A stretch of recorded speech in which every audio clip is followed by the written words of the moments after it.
Bonjour, bienvenue sur ma chaîne.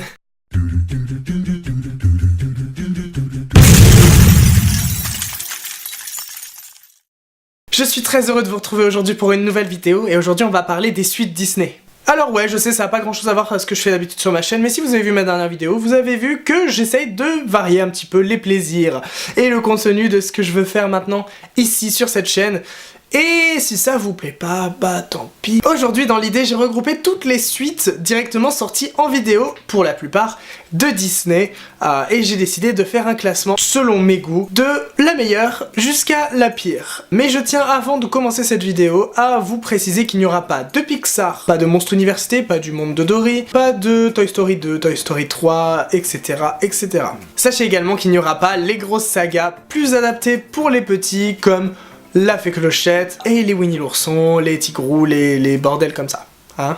Il y a 24 films dans ce classement, et pour rendre les choses un peu plus simples pour tout le monde, j'ai décidé de faire 3 catégories, donc qui sont pour moi les tops, les flops, et les bofs. Ne perdons pas plus de temps, on commence directement avec les meilleures suites Disney pour moi. J'ai placé 3 suites à la première place du classement, 3 suites qui pour moi sont vraiment de qualité supérieure par rapport aux autres, 3 suites qui d'ailleurs sont sorties au cinéma dans certains pays d'Europe, pas tous aux États-Unis, ça fait quand même la différence. Nous avons donc Peter Pan 2, le livre de la jungle 2 et Bambi 2. Là on est sur 3 suites qui visuellement sont assez incroyables, qui développent des histoires nouvelles mais toujours avec les personnages qu'on aime. On a Peter Pan 2 avec une héroïne qui du coup est la fille de Wendy, mais qui ne reproduit pas le schéma que Wendy avait pu reproduire dans Peter Pan 1. Jane est un personnage beaucoup plus sombre, elle ne croit pas en la magie tout simplement parce qu'elle est en période de guerre, donc on est déjà sur des contextes différents. Le livre de la jungle 2, on est sur une histoire beaucoup plus poussée, avec toujours ce même ton très léger mais en même temps très singulier que pouvait avoir le premier film. No matter how fast you run, no matter where you hide. Et Bambi 2, on peut considérer ça comme une grosse scène coupée qui aurait très bien pu être intégrée dans le 1. Vraiment, très bonne qualité. En deuxième place de ce classement, on va se retrouver avec le Sortilège de Cendrillon.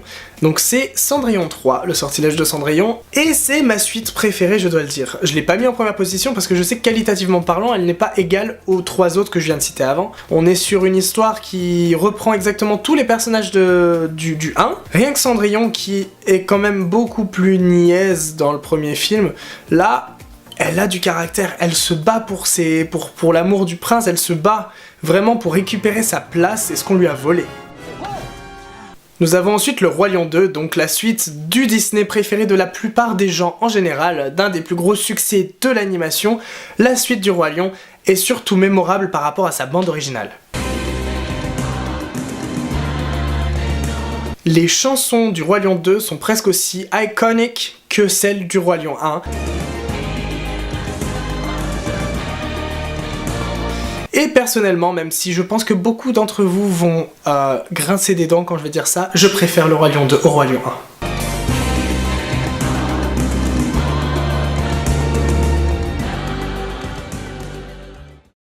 1. On se retrouve après 40 minutes où j'ai dû recharger la batterie qui est tombée en rade. Voilà, j'espère que la luminosité est pas trop dégueulasse, déjà que la luminosité n'est pas belle. Et pourtant il est 15h. Les gars, il est 15h, il fait aussi sombre que s'il était 18h, ça va pas du tout. On termine avec les suites qui sont dans le top, on va dire pour moi, avec Frères des Ours 2, qui est la suite d'un film des plus sous-estimés de Disney, donc Frères des Ours. Vraiment très bien, j'aime bien. On passe maintenant au film de suite Disney, que je considère comme moyen, voilà, pas assez mauvais pour être dans les pires, mais pas assez bon pour être dans les meilleurs. On commence avec la suite que la plupart des gens vont considérer comme la meilleure suite d'animation de Disney, c'est Dingo et Max, les sportifs de l'extrême, je crois que ça s'appelle. Alors Dingo et Max, déjà c'est un film que personne ne connaît, Dingo et Max 2, j'imagine que peu de gens le connaissent aussi, mais en tout cas pour les puristes, c'est une très bonne suite. Moi je sais juste que ça parle de sport, et j'aime pas le sport, voilà. On enchaîne avec Aladdin et le Roi des voleurs, qui est donc le 3e film de Aladdin chez Disney. C'est une suite qui est scénaristiquement plutôt sympathique, mais foncièrement bien dégueu à regarder. C'est comme si tu prenais les dessins, que tu les mettais à la machine à laver pour qu'ils soient bien délavés, et tu les remettais dans le film. Franchement, c'est pas beau à voir. Ensuite, nous avons Bernard et Bianca 2.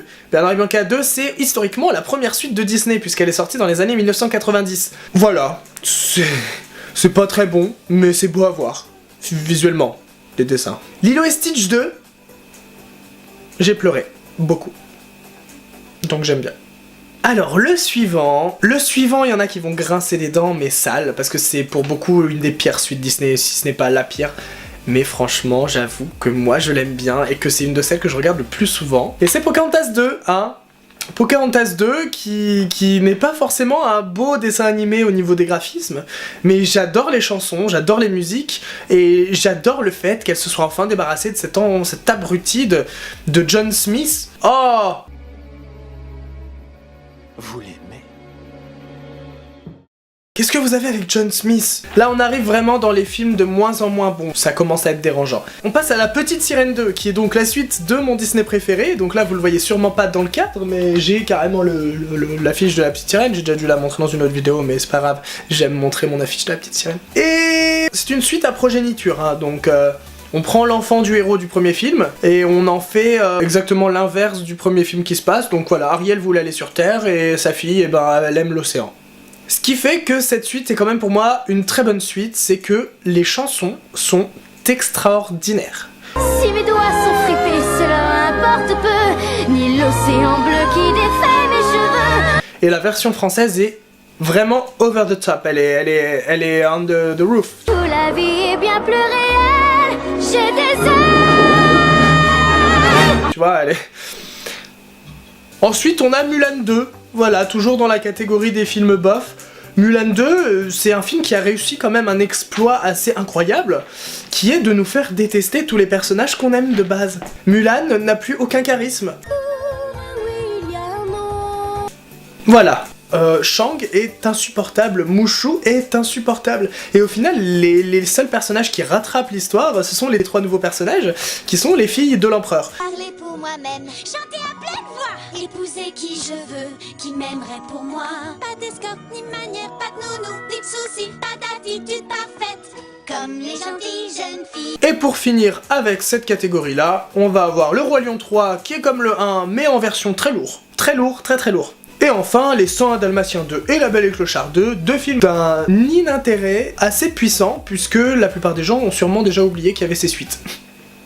Mesdames et messieurs, nous passons maintenant au flop, flop, flop.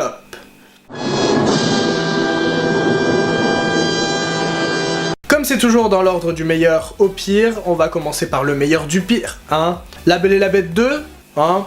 De base, sur le papier, ça peut fonctionner, hein, c'est un petit conte de Noël, se passerait potentiellement pendant l'histoire du 1, donc comme si Belle avait passé Noël avec la Bête dans son château. Le gros point fort du film, c'est qu'il y a ma chanson de Noël préférée de tous les temps dans ce film. Tant qu'il y aura Noël, je garderai l'espoir. C'est le plus beau cadeau que l'on puisse recevoir. Le point faible, c'est que, messieurs les scénaristes, quand vous faites une suite qui est censée se passer pendant le premier film, vous ne faites pas écrouler la moitié du château, alors que dans le film numéro 1, on n'en entend même pas parler.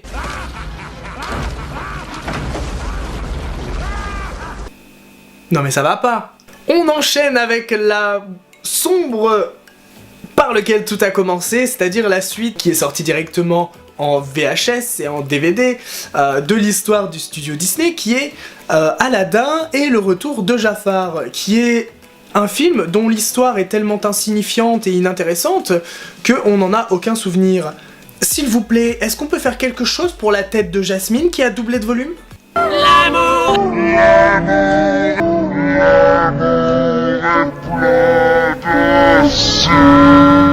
Ensuite, on a Le Bossu de Notre-Dame 2. Non. Pour continuer dans la catastrophe, on a Tarzan 2 et Cusco 2, voilà, c'est pas bon, c'est pas drôle, et on n'a aucun attachement personnel, aucune identification au personnage, ni à l'histoire. En fait, il n'y a pas vraiment d'histoire dans ces films-là, hein. C'est plus des blagues et la réutilisation des trucs qu'on est censé aimer, mais c'est nul, hein. Vraiment c'est nul. Et le moment est arrivé, messieurs, dames, de vous présenter les 3 pires suites Disney, selon moi. En 3e position, sur la 3e place du podium, nous retrouvons une suite de mon Disney préféré, voilà, et qui est... Le Secret de la Petite Sirène. Est-ce que vous connaissiez ce dessin animé ? Non? Bah tant mieux pour vous.